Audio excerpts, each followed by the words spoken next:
ora tak sia-sia.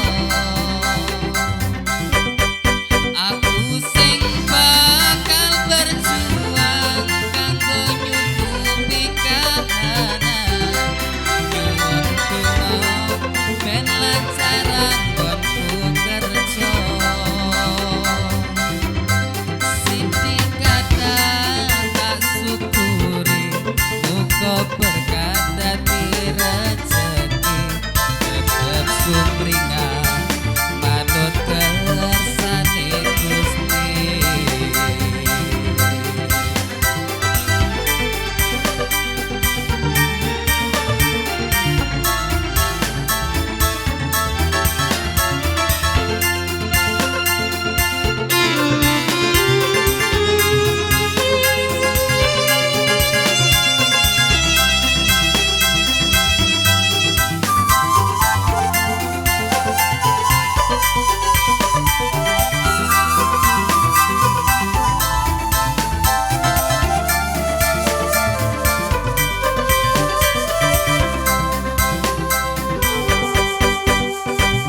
Loroku wis mari teko ngepasi pancen wis dikarizki marang Gusti.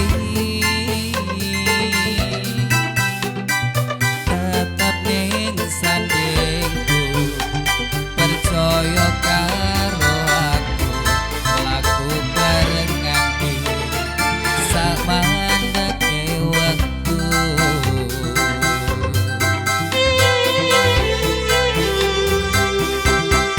Aku tresno karo kowe sing nampa apa anane.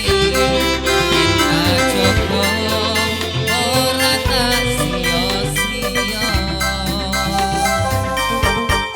Aku sing bakal berjuang kanggo nyukupi kahanan. Nyuwun donga ben lancaran nggonku kerja. Sithik kadang tak syukuri muga berkah dadi rejeki. Tetep sumringah manut kersane Gusti. Sithik kadang tak syukuri muga berkah dadi rejeki. Tetep sumringah manut kersane